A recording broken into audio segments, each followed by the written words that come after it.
the first thing we're going to be addressing today is simplifying. We're going to be looking at the example 60 over 90, 60 divided by 9.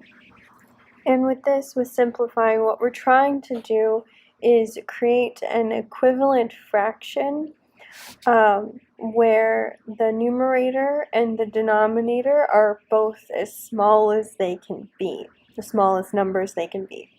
And the way we create an equivalent fraction is actually by dividing the numerator and the denominator by the same number.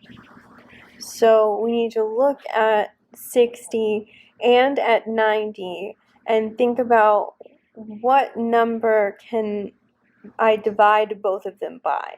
So something that 60 is divisible by, the same thing 90 is divisible by.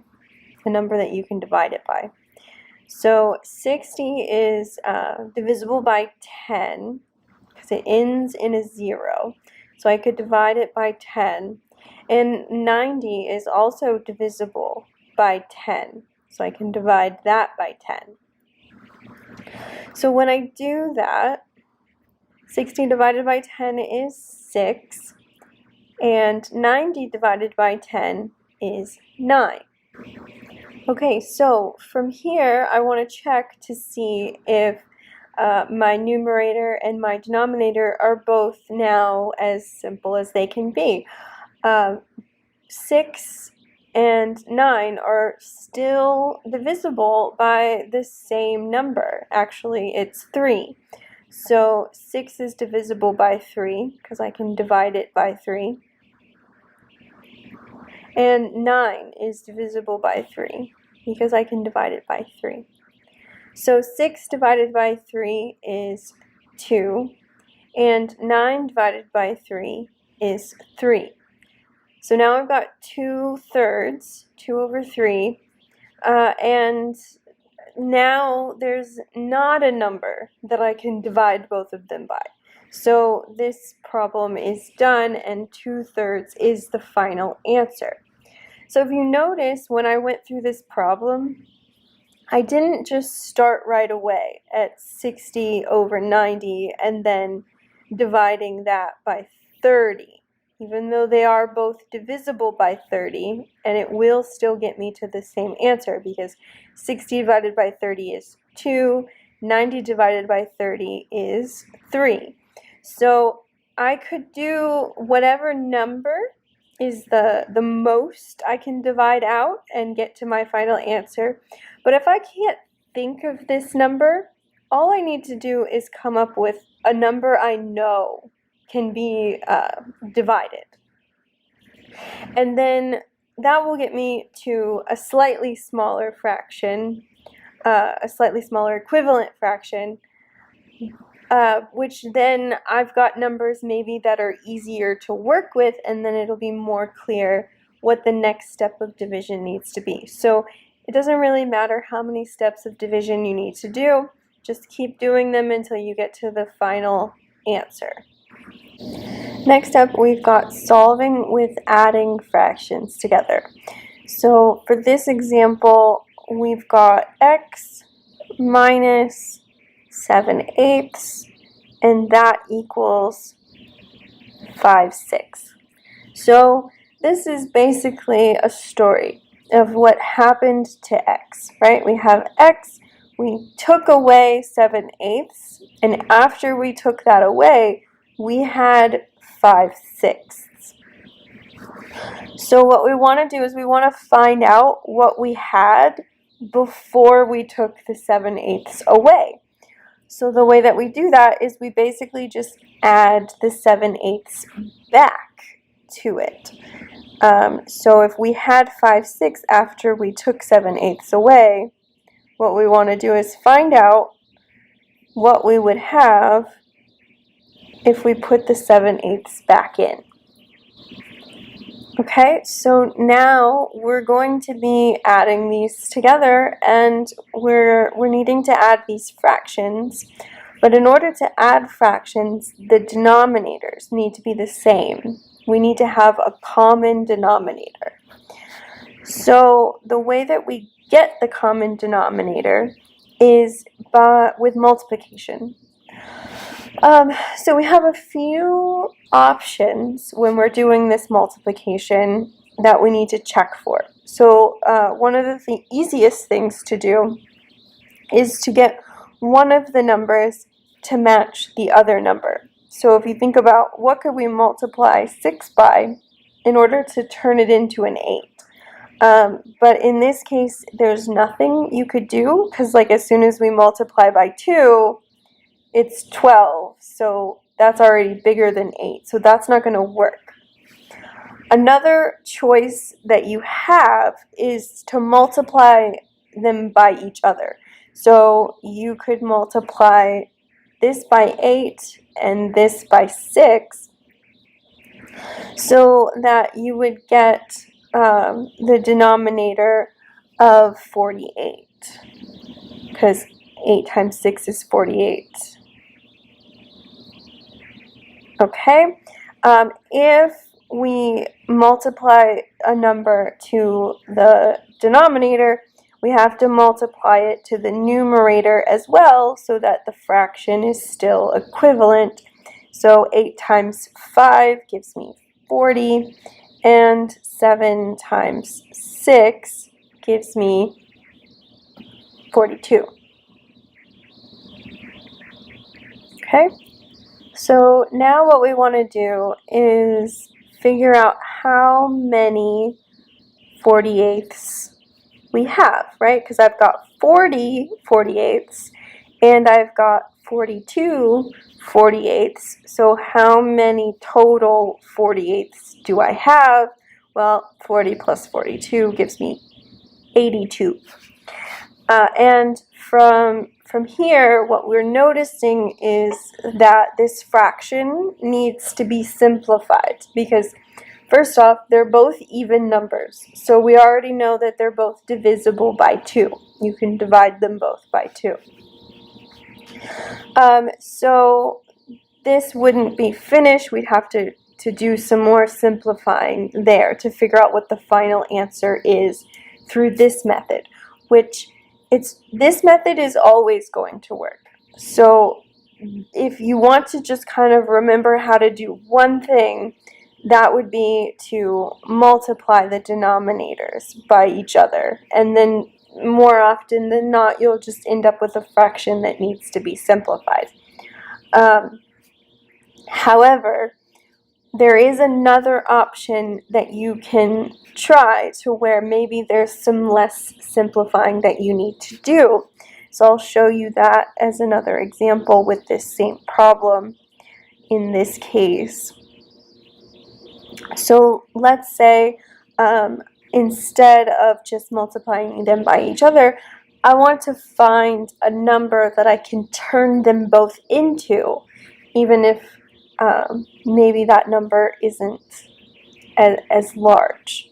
So I'm thinking about what I can multiply 6 by to get to a number, and think about what I can multiply 8 by to get to that same number. And in this case, I know that if I multiply 6 times 4, that's going to give me 24. And if I multiply 8 times 3, that's also going to give me 24. So now I've created a common denominator, but when I get to my answer, I'm probably not going to have to do any simplifying because I've already found a smaller denominator. So I multiplied the denominator of this one by 4, so 5 times 4 gives me 20, and then 7 times 3 gives me 20. And then now I can look and see how many 24ths do I have. I've got 20 plus 21, so that will give me 41. So 41 is a prime number, which means this fraction is done. This is my final answer. And if you check, this will actually become this one once you do the division to simplify it. So this kind of just saves you an extra step if you already know something that you can get these numbers to match. But like I said, this section here, if you're going to be trying to get a common denominator, this one is always going to work for you. So this one might be the one you want to focus on more. Now we're going to look at solving with subtracting fractions. And the example we're going to see here is x plus 2/3 equals 4/7. And now, this story of x, what we're seeing is that we added 2/3, and that gave us 4/7. So we need to figure out what we had before we added 2/3. So x is going to equal 4/7 minus 2/3. And so just like with adding, subtracting, we also need to have a common denominator. So we need to figure out how to get these numbers to match each other. So again, we can check. There's nothing we could multiply 3 by to get to 7. And there's also not some number that I can get both of them to without just multiplying them by each other.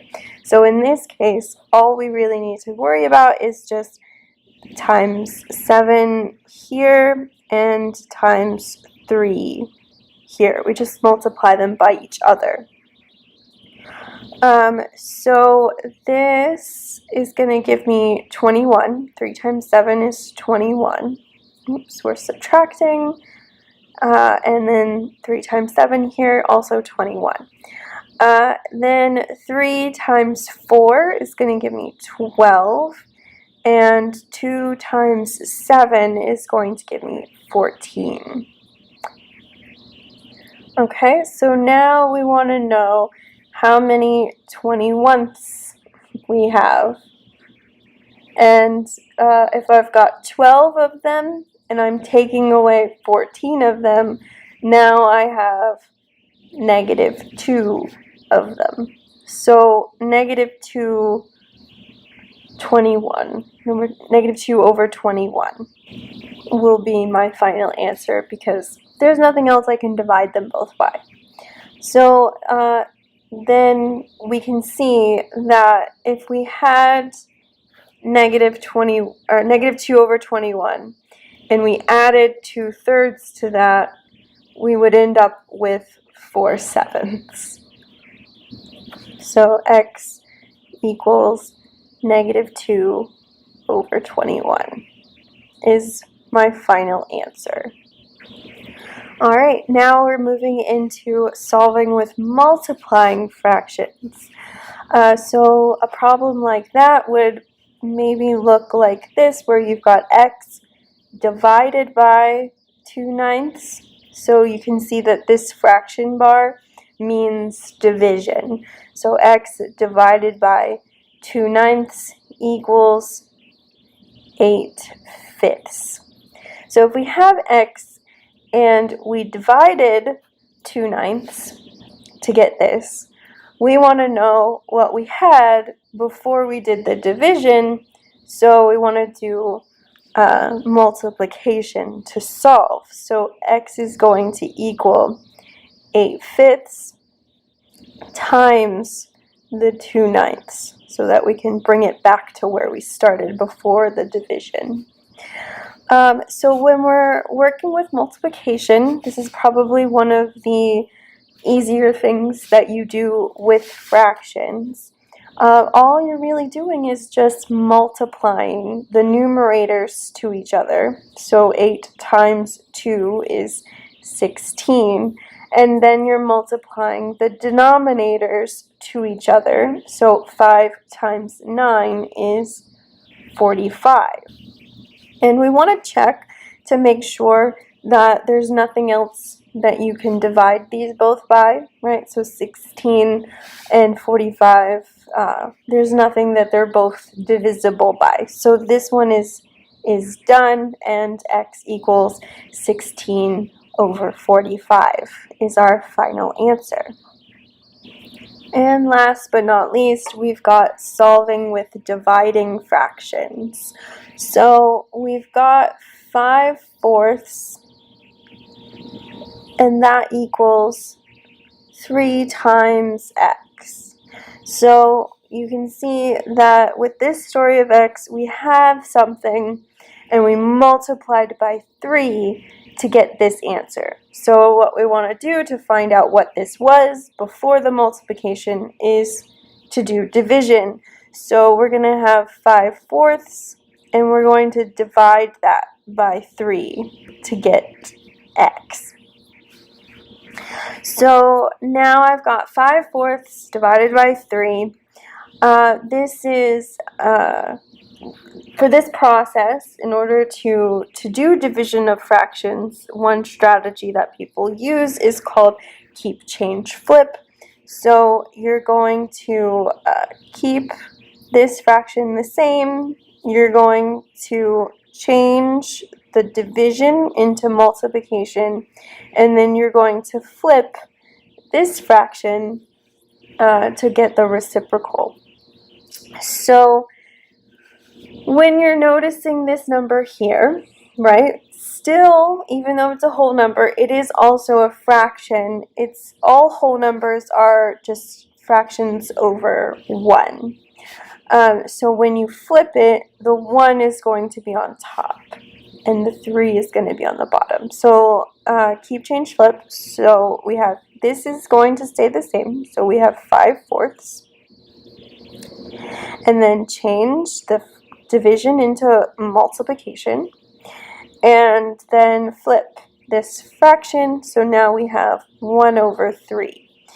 And so now we just perform the multiplication, which we have 5 times 1 to give 5, and 4 times 3 to give 12, and then there's nothing that these are both divisible by, so they're done. 5/12. So x equals 5/12 is that final answer. And that concludes our overview of solving with fractions.